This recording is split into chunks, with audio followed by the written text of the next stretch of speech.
call the first Budget Committee meeting of 2026 to order. Let's stand for Pledge of Allegiance.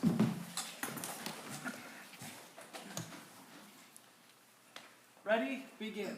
I pledge allegiance to the flag of the United States of America and to the republic for which it stands, one nation, under God, indivisible, with liberty and justice for all. And Denise, can we get a roll call, please? Director Walper. Here. Director Berman. Here. Director Lohmeyer. Here. Director Martinez. Director Wheeler. Vice Chair Johnston. Chair Rydell. Here. Helena Snyder. Tom McEnany. Melanie Wagner. Here. Jenny Alsman. Here. Kendall Tethill. Here. John Dozal. Here. Cale Pelton. Here. David Cross. Here. We have a quorum. All right. Well, thank you. It's so nice to see so many people looking back from the other side here. And I just want to say thank you for volunteering to be on the Budget Committee. It is very important for us as a district to have as much transparency and as much involvement as we can from outside of the 7 people that are typically sitting here. So truly, thank you. I'll say thank you for that. Also for the early engagement, we had some really great questions that came in, so I know Scott sent out FAQs, but obviously we'll be willing to, and we'll be working through some of those questions this evening as well. So this is your opportunity to ask questions, participate, right? Let's make sure that we're all on the same page, and hopefully we can get those answers for you tonight. That's the goal. So again, thank you for getting your questions in ahead of time. And without further ado, I'll kick it over to Superintendent Carpenter. Yep. If anybody in the Budget Committee or the board would like a hard copy of the budget, there are some extra ones here. So just come up and get them. Go ahead. Okay. Hello, everybody, and welcome to the start of the 26-27 budget cycle. Very grateful for all of you for volunteering your time as a representative of the Estacada School District community, which is comprised of 750 square miles, all the way to the Warm Springs Indian Reservation to the great metropolis of Barton, and to Sandy, and all the way down into the Redland areas as well, or Mattoon Road. We're a very large district, and I'm happy to see today such a great representative of our community. I will tell you that you today are going to see a very good budget proposal. I've been the superintendent for this school district now for 8 years, ongoing 9. In that time, we have had 4 different CFOs or business managers, all of which had strengths and weaknesses to the budgeting process. But what I'm grateful for in the budget that you're going to see and had the opportunity to read today is the blessing that we had in hiring Scott Pillar this year. Scott comes with just a vast array of experience in public finance, and in my time, he's been the most competent and skilled CFO that I've had the opportunity to work alongside and with. And why that's an asset and a strength to the school district is because he's been able to not only decipher, decode, and compile 3 or 4 different business managers' coding, methodologies, and ways of doing business, but has been able to take and extract those funds and put it into an even stronger budgeting process, especially considering the political and economic factors that all school districts and public entities are facing in today's world. And you're going to see a budget that reflects strength, health, as well as some very difficult decisions needed to be made in order to have a balanced budget this year. But what you will also see is, as you read the news and different articles about different school districts like Portland Public, Salem-Keizer, you're going to see that the Estacada School District is in a stronger financial state than most public institutions around Clackamas County and the state as a whole. And I'm very excited for Scott to share those things with you. I also want to deeply thank you for the time you spent in pouring through every single line item of our proposed budget. I will also tell you, in my 8 years, we received the best questions that we have had through the entire process. And this is important for two reasons. One, it is your responsibility as a member of the Budget Committee to inform and support the board in making sure that public taxpayer dollars are being spent ethically, responsibly, and in alignment with our community's strategic plan of what they want their local public school district to be. But secondly, we, the school district, need your help in being able to answer some of the nuanced questions that come about throughout our community.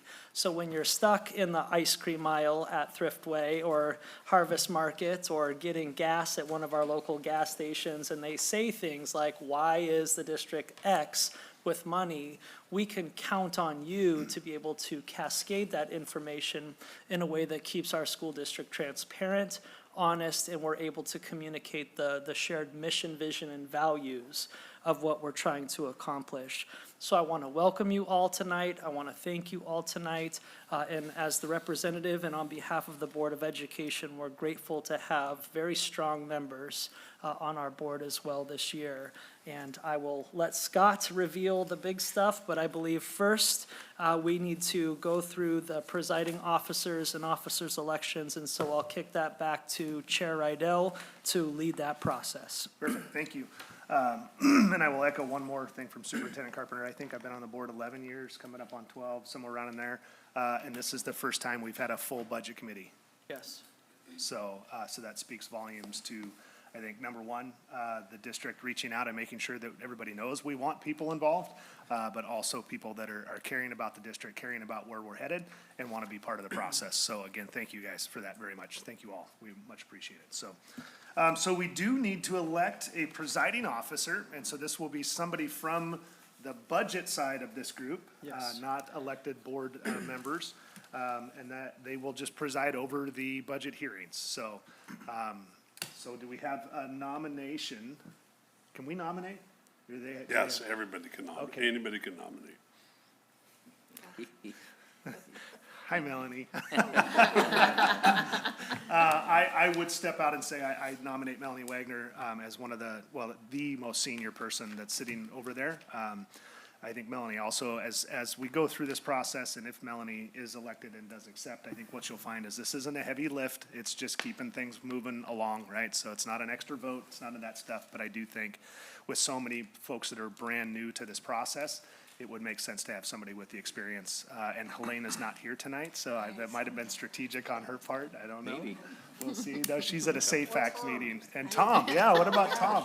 I think they're all gonna show up about 15 minutes late once they know this is over. So, but I would like to nominate Melanie Wagner to be the presiding officer. We'll have an alternate too. Do you need a second, or? Yes. I'll second that. Any other nominations for presiding officer? Okay, so if you are selected for this, Melanie, are you willing and able to perform the duties of the presiding officer? I am willing and able. All right, thank you very much. And she looks down when she says that. Yeah. Okay, so we need to vote, so all in favor, raise a hand. For myself. You can vote for yourself, Motion carries. okay? Thank you, Melanie. Thank you very much, appreciate you. And so then I'm gonna pass the gavel over to her, right? Doesn't she get the gavel then too? Yep. Yes. Oh, I got the gavel. Okay. You give her the big one? Can you get the bigger one? Just a big mallet. Yeah, go get that one, yeah, Large one. yeah. This will be fun. Yes, This one you can actually hurt something. yeah. All right. For our next agenda item, we're gonna elect an alternate presiding officer. This really only will take effect if we need to have a second. Oh, my goodness. Thank you very much. All right, I knew this would be fun. And this is why I stay on the. There's a croquet match right after. It's bigger All right, this we year. will elect an alternate presiding officer. This will only matter if we decide not to approve the budget tonight. If we want to have another meeting, then there might be a need for if I couldn't make it, then Yep. a second person, right? Okay, so do we have a nomination for an alternate presiding officer? You can nominate yourself too, that's okay. Uh, Yeah. Anybody willing? I'll nominate John Dolzall. We do it, we have to meet another time. What's that? I just know you have quite a bit of experience in the public meeting. Okay, I'll second that. All right, thank you for the second. All in favor, raise your hand. Okay. Motion All right. carries. Thank you. All right, if we have to meet again Congratulations. and I'm not able to attend, then John will carry us forward. Thank you All right. both for accepting the nominations. We appreciate that. All right, next on the agenda is the budget message, so I will turn that over to Superintendent Carpenter. Yeah, thank you. And I feel like I gave a welcome, and obviously the budget message formally is applied in the early part, which I know many of you had the opportunity to read as well as ask questions. And so if okay with you, Chair Wagner, I'd like to yield this time to Scott Pillar. Perfect. All right. So then Scott Pillar will go ahead with the presentation of the budget process, the proposed budget, and proposed tax rates, and, which is Exhibit A. Well, thank you very much, everyone, for coming, and thank you for all the incredible questions I received.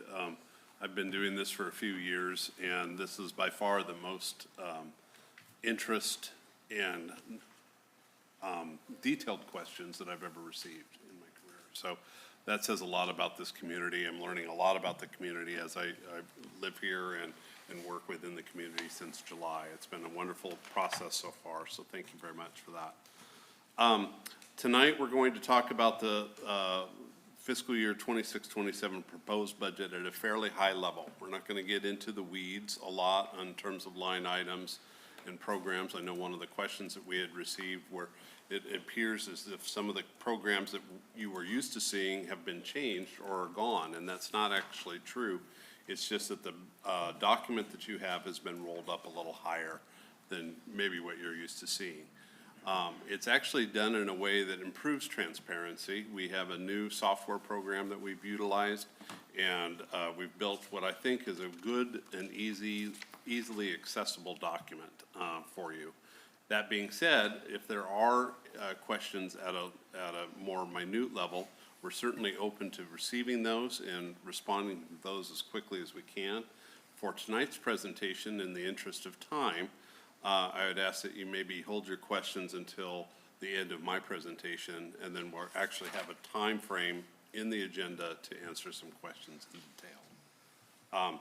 Also, I wanted to mention that when I say we, I'm referring to the finance team, and I wanted to introduce Hannah Mays, our senior accountant, who is here tonight. She has done the lion's share of the budget document that you see in front of you.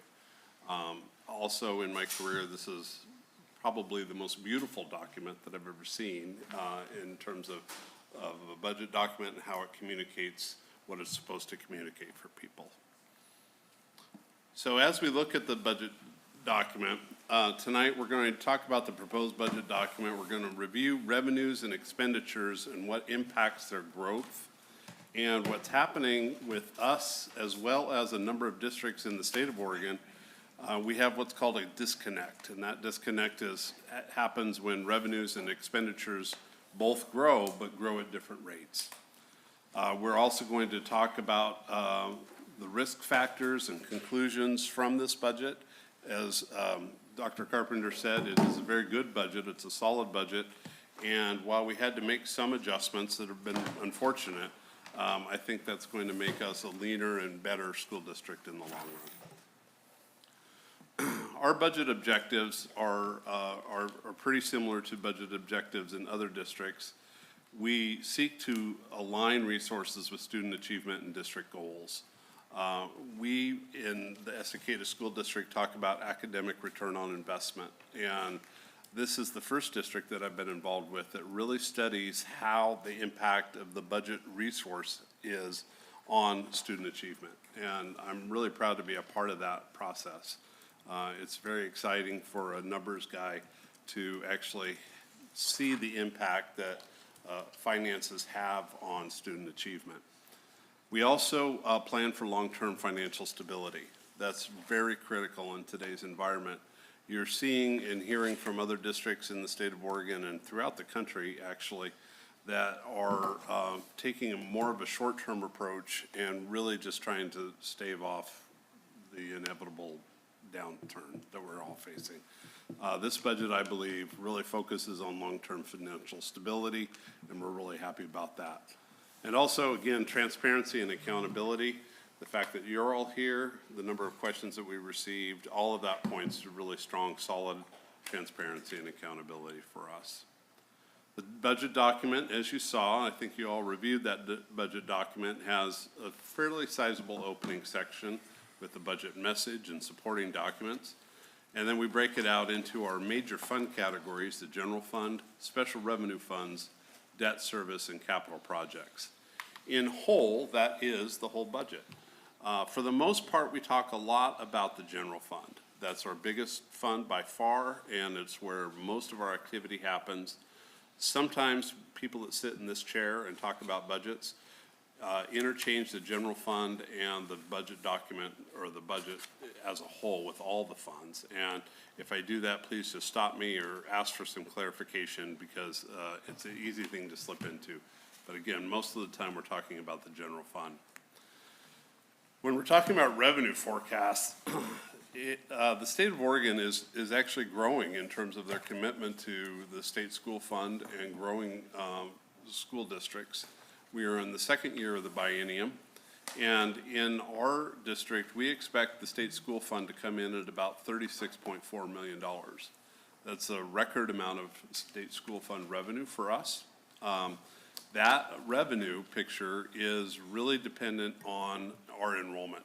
And of course, we are experiencing higher than, I think, ever enrollment. Correct me if I'm wrong. Yep. But this is the most enrollment we've ever had in our district. And that, combined with a commitment from the state of Oregon in the second year of the biennium, that growth has been reflected in a fairly high $36.4 million state school fund. Property taxes in our district are also growing. We expect to receive about $10 million from that. And then our third big key sources of money are the beginning fund balance, which is the amount of money that we have left over from the prior year. That beginning fund balance is shrinking, obviously, as we use fund balance strategically, and we'll talk a little bit more about it as we move along. The growth percentages in the second column are actually over actuals, and the GF stands for general fund. So our local sources are dropping a bit over current year actuals. It's not over current year budget, it's over current year actuals. But our state sources are going up 6.1%. Our federal sources are flat, and then other sources are up about 9.9%, or I'm sorry, down 9.9%. And that's mostly ending fund balance. I would mention that the current year that we have, we've been using a bit of our fund balance, again, strategically and on purpose. So our general fund growth comes in about 2.7%.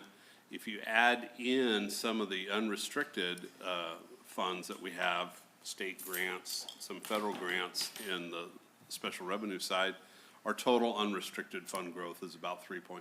So you want to remember that number as we go into the next slide, 3.4% unrestricted fund growth, because we're comparing that with our expense growth assumptions.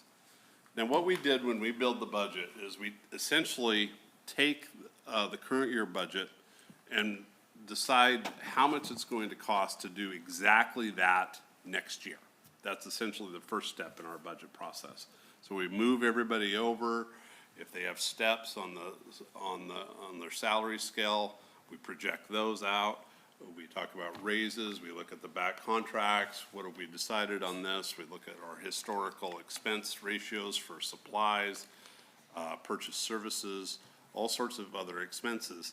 And essentially, when you combine all of that, we had predicted that our total percentage growth in expenses next year was almost 7%. So we have a revenue rate of growing in the 3s, and then we have an expense rate growing in the 7s. That pretty much sums up the problem. And we are a growing district. We have more students. We're predicting more students, not many more students. We predicted 108 students growth for both our school and the charter school next year. So that's roughly about 50 student growth for both buildings. And so that's a fairly small growth figure for us. And so subsequently, you can see the problem where essentially our expenditures are outpacing our revenues. That's what creates what we call the fund disconnect.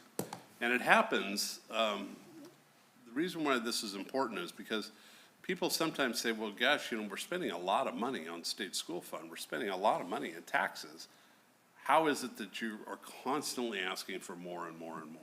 And it's just, it's just a disconnect, and it's our fund disconnect, and it happens on occasion. The problem is that our revenues are relatively fixed. We looked at our revenues. We have state school fund, which comes in, and the legislature tells us how much that's going to be. Our property taxes are going up a bit, but that growth, if you're in the city, you know that growth has slowed down a little bit. And so the only thing that we really can do to manage a budget of this way is reduce our expenditures. So we had done some preliminary calculations, and that fund disconnect value was almost $2 million, $1.9 million. So at the time, we sat down and we talked to Dr. Carpenter, and we had this plan as to what are we going to do and how are we going to address that disconnect of $1.9 million. Wanted to highlight, we've all seen the newspaper and many other districts that are having declining revenue or even have a higher expense ratios going up with that disconnect. This disconnect is affecting schools all across the state of Oregon. And you've seen some of these headlines. They're very troubling. I know some very good people in these different districts, and many good people are having layoffs right now. Who is the teacher that had produced this? Kyle Riggs, fourth grade teacher at River Mill Elementary School. This work is startling to me. When Dr. Carpenter shared this with me, I had to ask him if I could use this for our budget presentation tonight. And this is a graph that shows throughout the state of Oregon the enrollment of students versus the staffing increases. And so you can see in this graph, essentially throughout the entire state of Oregon, our enrollment has gone up in the last, since 1992, about 7%, but the staffing numbers have gone up 54%. Now, of course, when you are in this type of situation, we educators know that our student population is changing, and it's changed significantly since 1992. We have students with more significant needs. We have higher numbers of special ed students. We have a number of federal and state mandates, some of the legal components that are happening to districts. There's a reason. This isn't just willy-nilly, and it's not just 100% staff creep. But regardless, the key funding situation for the state of Oregon is all about enrollment. And so when you have this kind of level of disconnect going on, kind of almost baked into that system, that's an issue. Fortunately, we were able to check in with some of the other districts. North Clackamas, again, they have the staffing increase of 46% versus an 18% growth in students. Molalla, very close by to us, it looks like they had a little spike in student or in staffing in the last couple of years. The Beaverton School District is almost double in terms of its growth. Portland Public, I honestly don't know what's going on with that graph. I haven't seen anything like that before, but that's a challenge, and certainly they're also dropping enrollment. And then take a look at our graph, and of all the graphs that we saw and all of those things, our Estacada School District is bucking the trend.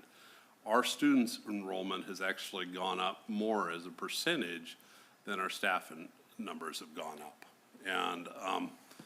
And while we are requiring our staff to do a tremendous amount of work, and we are still facing the same issues that other districts are in terms of special ed population, high-cost disabilities. We have all of those types of issues, and yet we've been able to perform, I think, very well with a relatively smaller number of staff per enrollment. So anyway, in the budget creation process, we identified that budget disconnect of 1.9 million. And then immediately after learning that, and that was probably about 3 months ago, we sat down with department heads and identified their share of reductions based on program AROI, and that's academic return on investment. So we were looking at all sorts of different ways of making reductions, but what we wanted to do is not just reduce and cut willy-nilly, but what we wanted to do was strategically reduce in some areas and strengthen other areas. And mostly in those areas that were directly correlated to academic return on investment or directly correlated to student achievement. Big area for us not to touch was teachers in classrooms. So when we had to make some reductions, we were not going to reduce, and that was the first thing out of Dr. Carpenter's mouth, is we are not touching teachers. And so we did not. We haven't reduced anyone in that area.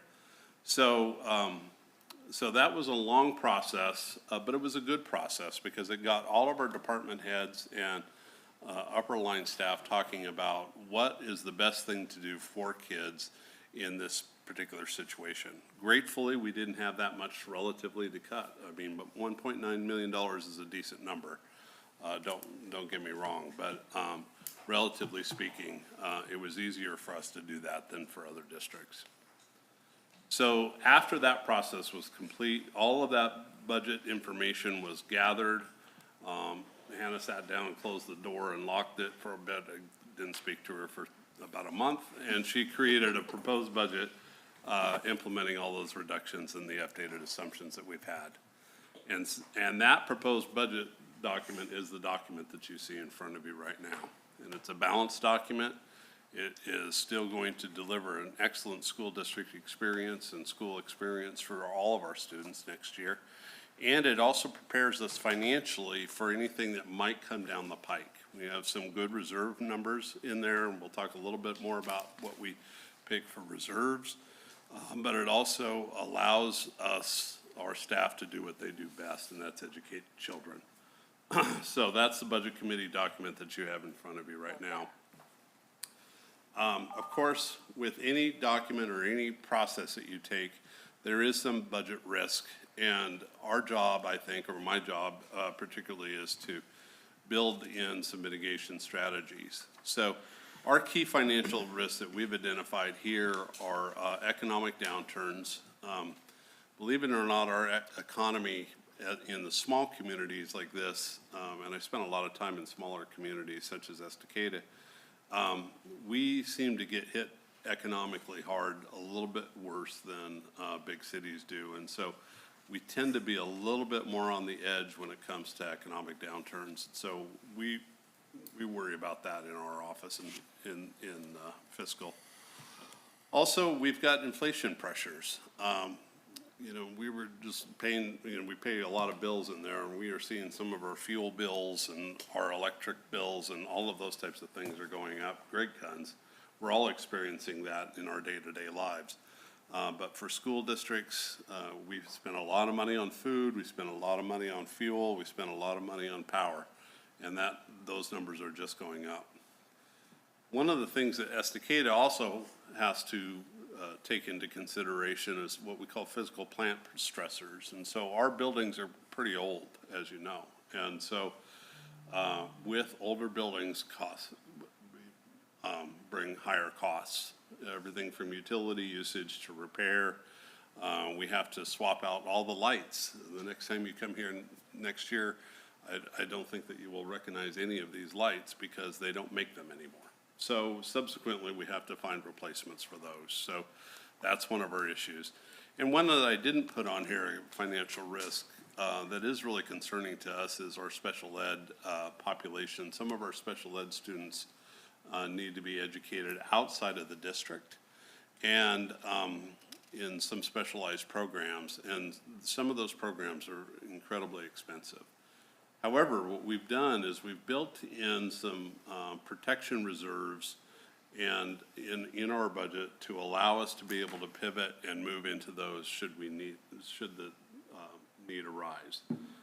We have about a 7.3% ending fund balance in our general fund. We'd like to get that number up to 10%. That's our goal. 7.3% ending fund balance is a solid number for a district that is our size. 10% is a little better, particularly with the age of our buildings, but, you know, I'm pretty happy with more than 7%.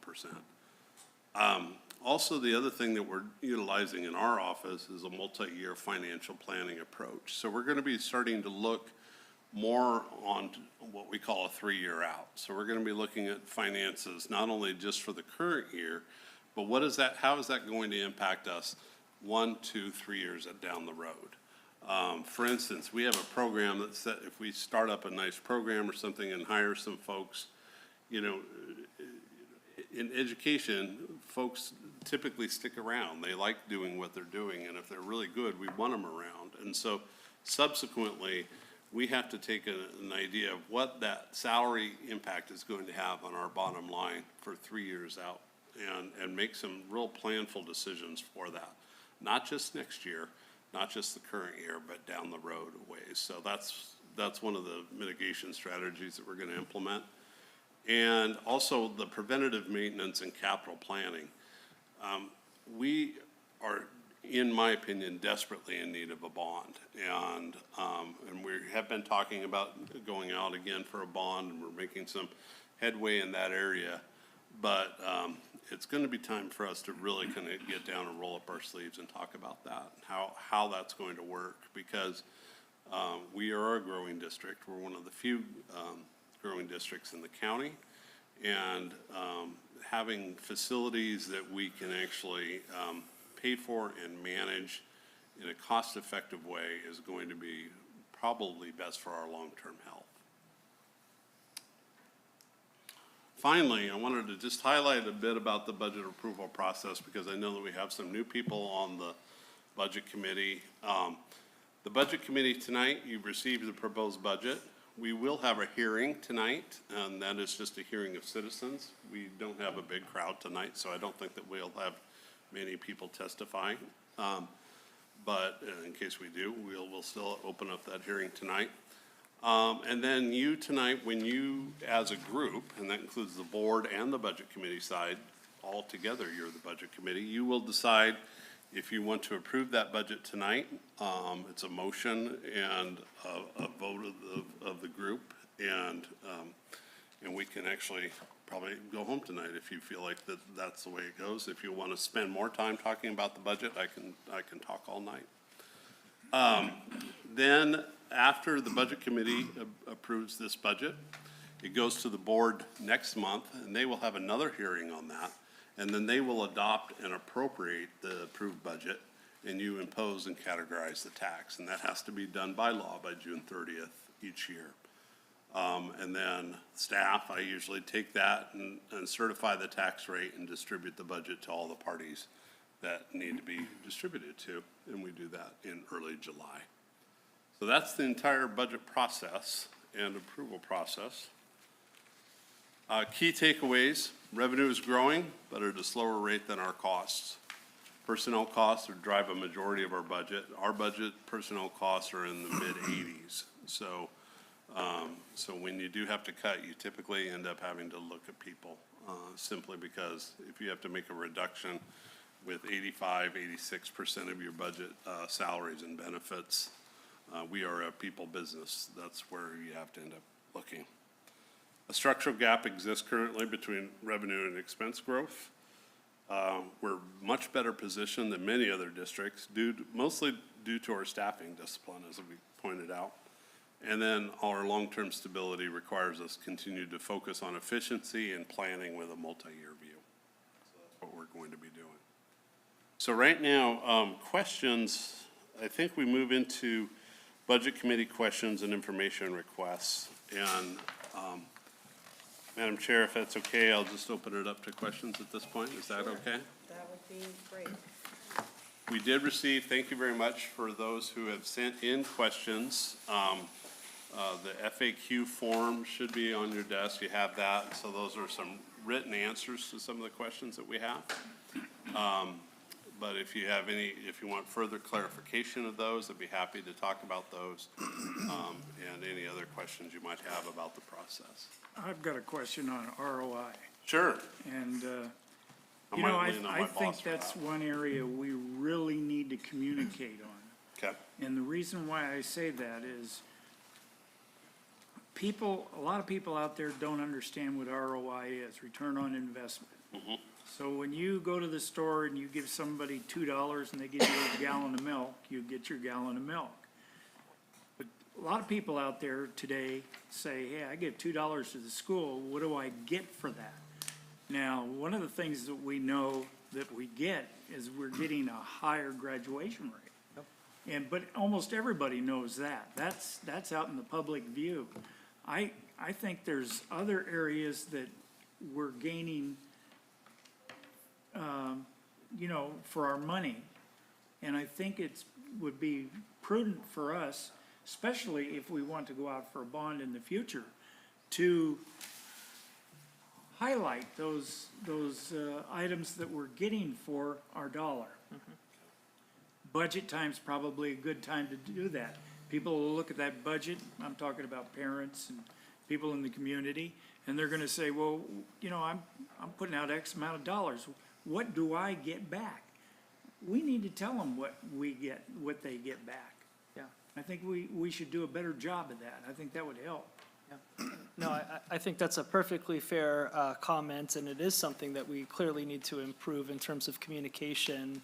And the indicators of that is our unsuccessful bond campaigns when it comes to what the return on investment looks like. And there's two ways to look at the return on investment, the way that you're talking about, and I agree, in addition to the graduation rate, the success of our schools also creates a thriving community, increased property rates and levels, and in addition to that, more students than ever, alumni, I will call them, are moving back to the place where they grew up to raise their children in concert with our relationship with the city and growing developments and all of the above. And so the return on investment for the local community is certainly great, and we do need to be more intentional about what is in it for the taxpayers as they work through that, which also includes reduced crime, less poverty, all of the above. When you have a thriving school, you have a thriving community. And when you have a thriving community, you have a thriving school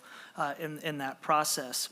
How we're using AROI, which is academic return on investment, is we want to hold ourselves accountable to the dollars that we're investing. And so the formula that we use for academic return on investment is we use the money that we're pouring into something like, say, an example of our career technical education pathways.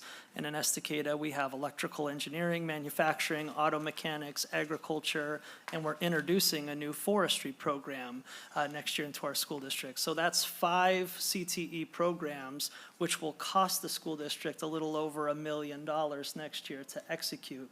And so how we measure our academic return on investment is we look at the dollars from the taxpayer that we've invested into that, and we measure that by how many students in our student body is participating and what are the academic outcomes of that investment into that.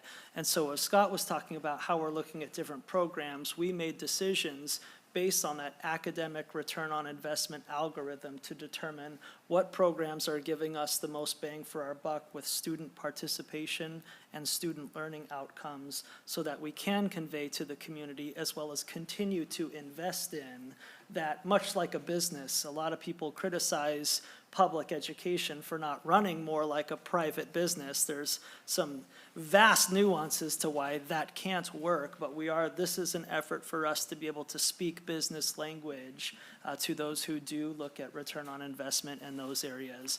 And then vice versa, when we're seeing something and identifying something that we are pouring money into that isn't producing the academic results that we were hoping for, this gave us the opportunity to shut that down and invest those monies differently. So there's two ways that we're approaching return on investment, and I agree with you, how we can externally communicate what is in it for the taxpayer to see benefit to that process is an advantage for us. Thank you. And I would just call out too, that the charts that we saw, that was the enrollment growth versus staff growth, right? There's some pretty alarming numbers in there, but not surprising when you look at the financial position those districts are in right now. Yeah. And so part of that is handling things very well at a local level. Part of that was as we came through COVID, and you saw a Yes. lot of those districts that just hired a lot of people, right? Because you could, and there's federal money, and so let's add people, add people, add people. And I will say we've, under the direction of Superintendent Carpenter and this board, of not falling into that trap. And so, but you see it clearly that that's creating some of those mega issues where, Portland Public has to cut $50 million. Yep. And so, but it does, and where I think it's important for this group too, is as you do get questions out in the community, feeling very strongly that we do expect a lot from our employees. We compensate our employees well. And we don't overhire, right? This is where we're at. Our classroom size is still better than a lot of those districts that have all of these, increases in staffing without the increases in enrollment. And so if there's anything that comes, questions that you guys have, those are certainly gaps, or if there's a gap of knowledge or something you want to know. Because this district has been incredibly intentional with how we spend the money and making sure that we're not spending temporary money on permanent liabilities, right? That you then have to eliminate those liabilities. Yeah. If that makes sense. Yep. It made sense in here. I don't think it made Complete as much sense. sense coming out, so, which happens a lot, so, Gail.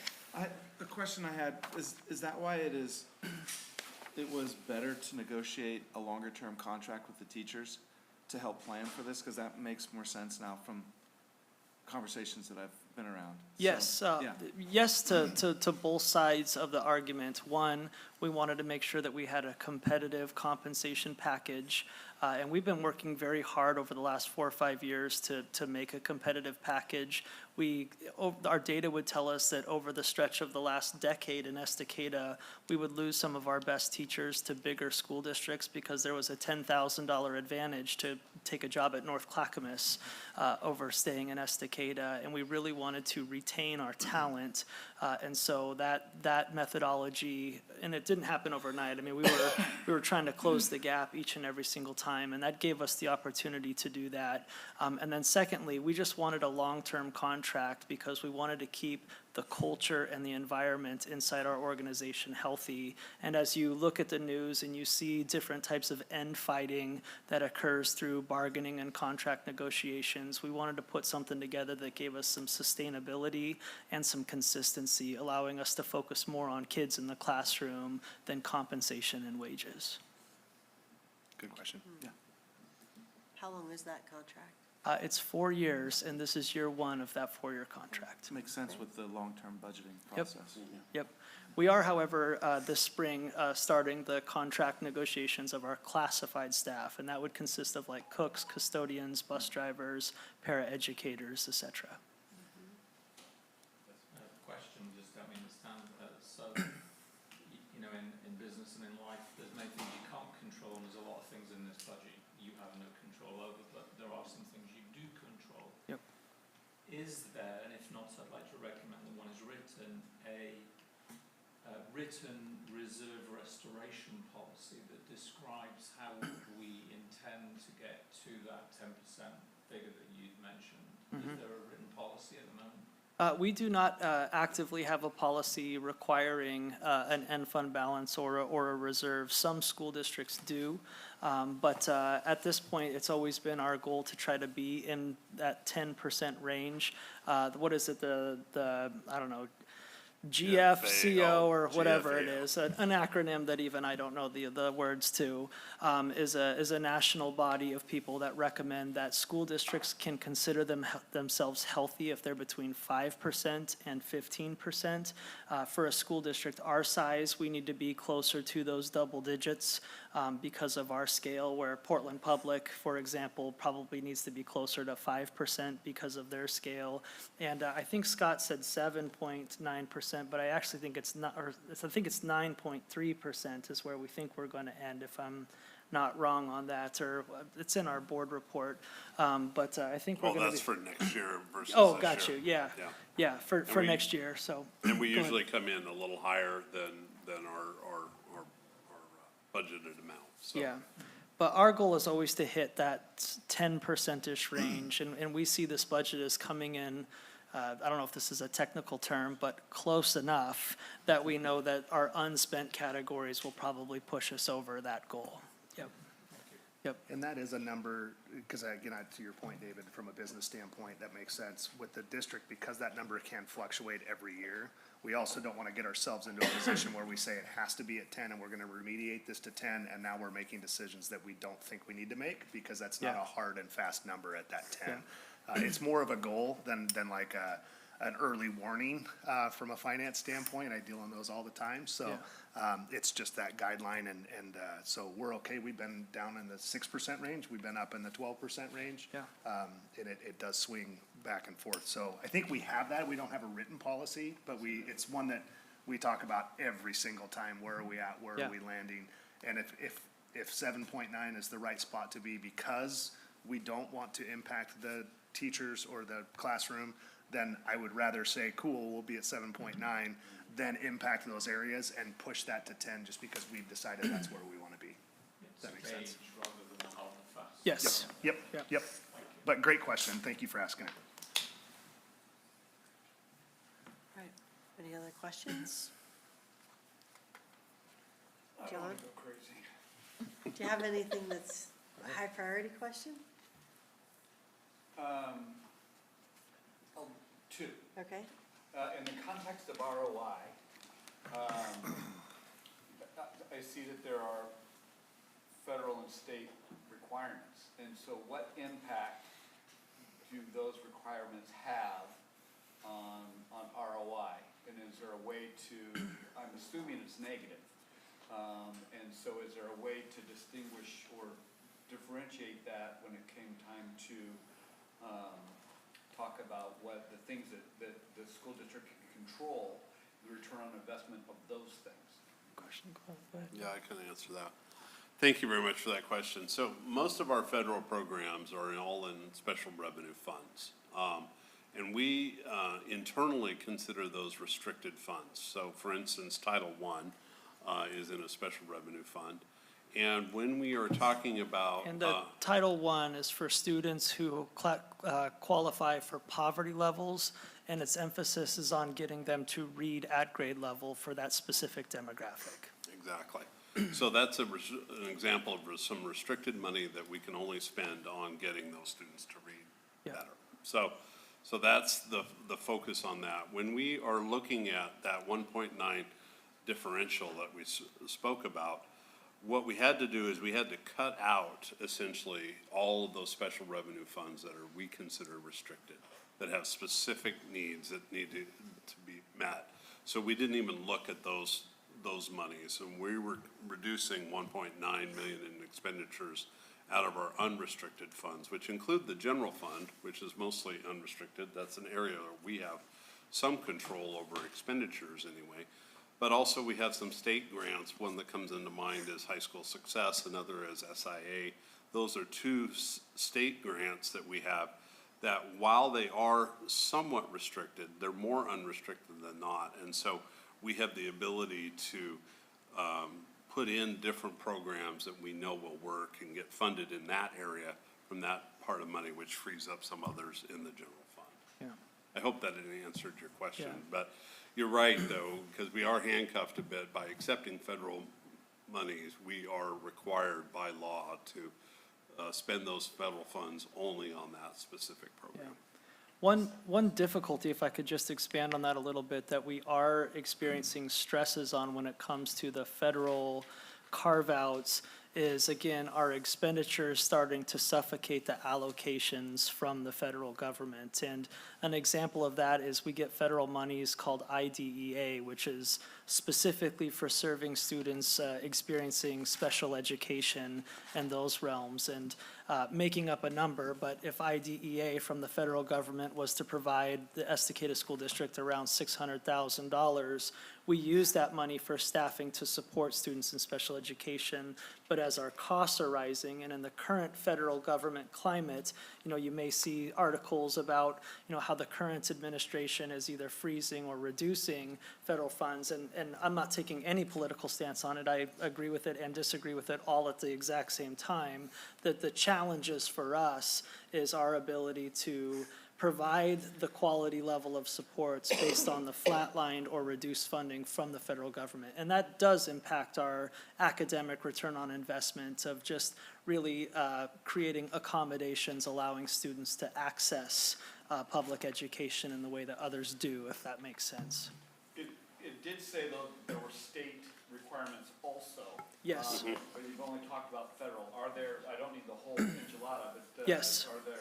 Yep, so our state level grants, which we receive 2 or 3 pretty significant ones, and I won't go into the acronyms or algorithms there, but as the state has morphed to less general fund funding and more grant style funding, we are required to provide goals at the beginning of the year of what we think our students academically will hit based on the investment of this money, and then we have to report throughout the school year how that trajectory is going. And if we make that, then we continue those funding levels as such. And if we don't hit those marks that we tell the state that we're going to hit, then the Oregon Department of Education comes in and deploys some intervention strategies to help school districts make that. And when I first started in this district, we had some major flags in terms of our ability to hit some of those marks. But at this point, the Estacada School District is not on any watch list, and we're in full compliance and in fact exceeding in some areas when it comes to that. And that's where that return on investment in our school district is really leading in the state. An example of that is last year this last school year, we had the #1 on-time special education graduation rate in the state of Oregon. And so we've almost become a model of how to operate. Are those federal funds, are they use it all up, or do we get to carry it over? Great question. That's a really great question. We can carry it over. So they won't snatch it Yeah. back if it's not all used? Sometimes they that's do, correct. but most of the time, Yeah, That's yeah. cool. They have in the past, but it hasn't happened for a while. So the levels though, relative to what we need to do to meet their particular standards, are low enough that we almost regularly expend all of those funds in the years that they're offered. We rarely carry over, and if we do carry over, it's 3, 4, 5%. And that's used immediately, that's first dollars out in the new school year. Other questions? One last one. Okay. yeah, this is fun. Keep going. In the context of PERS, it looks like there's kind of 3 additions to the numbers, one of which was basically catching up to what had happened before. So the first question is there any danger of that circumstance coming up again? And in the same vein, it looks like now everyone's contributing something to their retirements now. Is that everybody, or is that a contractual thing? That's a great question. That's a really great question. So PERS is what keeps business managers up at night all the time.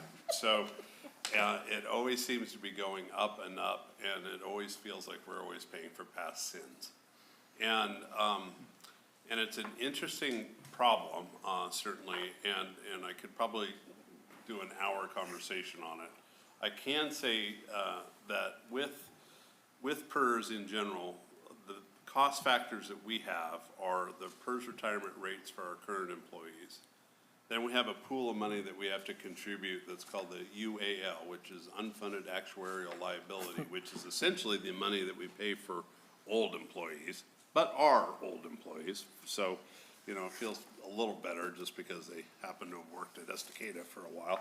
And then the final one is we took out some debt. The board rightfully, as it turns out, made a decision about 20 years ago to borrow against future PERS increases, as did about 132 other districts in the state of Oregon. And that was a really good bet for most of those districts because they ended up borrowing money, putting it into a pot and investing that, and the returns on that investment outpaced the growth rate in their PERS rates. And so then they essentially got a significant discount on the rates that they paid every month going forward.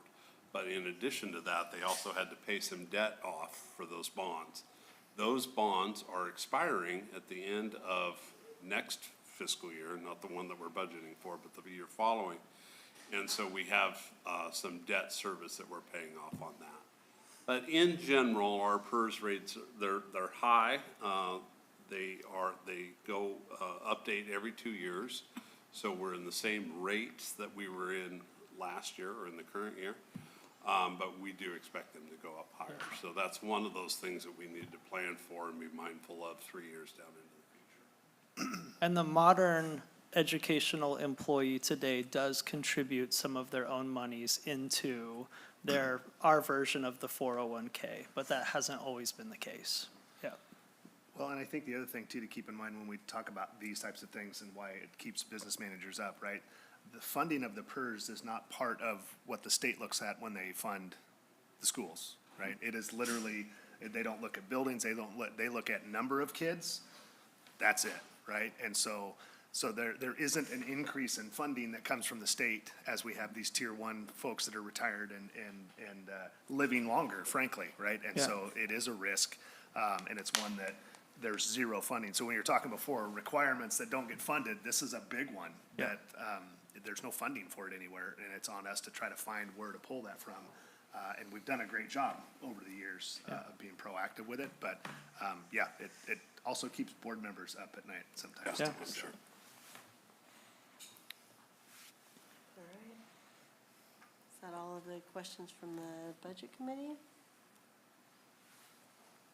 David, you look like you might have a thought. You're fine? Okay. All right. We will have budget committee deliberations later, so we'll have a chance to speak about that. But right now, I'm gonna use this giant gavel and open the budget hearing. Am I supposed to read any? I don't have anything. No, you don't have special anything to read, Okay. just that you allow anyone that wants to speak on the budget to come up, and we do have a spot for them to stand if there is. Okay, do we have anybody in person or online? Do We do not. people have, no, okay. All right, in that case, since we have no citizens to speak on the proposed budget, I will close the public budget hearing. And we'll move down to number 10, which is budget committee deliberations. All right, budget committee.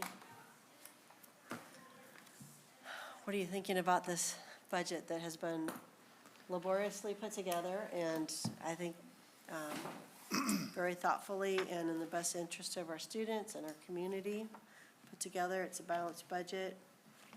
Any other comments, questions, or deliberations? I would just comment, and it was in the presentation as well, but the decision by the district, and this is not a board thing, so this is not a patting ourselves on the back, but Pat Ryan and his team, you'll see in the news a lot right now where districts are just making kind of sweeping, we're gonna eliminate this, or we're gonna eliminate this. And the process that Ryan and his team went through of looking at that ROI, and we need to go, group by group, and where does it make sense? And it's never fun. It's never fun to eliminate. But where does that make sense, and what's the outcome? And what is that gonna impact with those changes? And so I applaud you and your team for Thank going you. through that, because that's a hard process to go through. That's why districts, a lot of times, will just be like, we're cutting this, it is what it is, and everybody's just gonna have to deal with it. And it's a crappy way to do it. But it's a lot easier, it's much more simple, and it doesn't involve nearly as much heart that needs to come into these conversations. And so I know there's a lot of that that's been happening, and kudos to you and your team for, Thank you. for taking a proactive approach. Thank you. And a targeted approach to how this is gonna impact students and how's it gonna impact our community and our staff. Thank you. Yep. When I read I didn't read the whole thing, but when I poured through the budget, you know, over the years, many clients have said that they're thinking of getting projects done offshore, and what did I think? And I said, it's not about whether it's cheaper or more expensive in the US. Who's the project manager is what I always ask, who's holding it together? And the thing that I got from that budget is the people who put it together know what they're doing.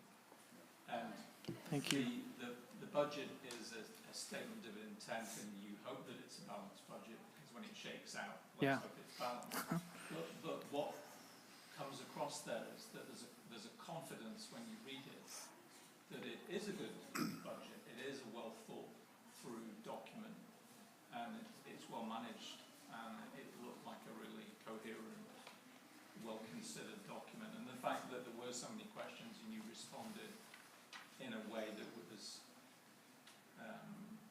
you weren't reactive, you were being proactive about the budget, so you could respond with some authority to those Yeah. questions, and I think it's a good budget. Thank you. All right, any other comments, topics to discuss about it?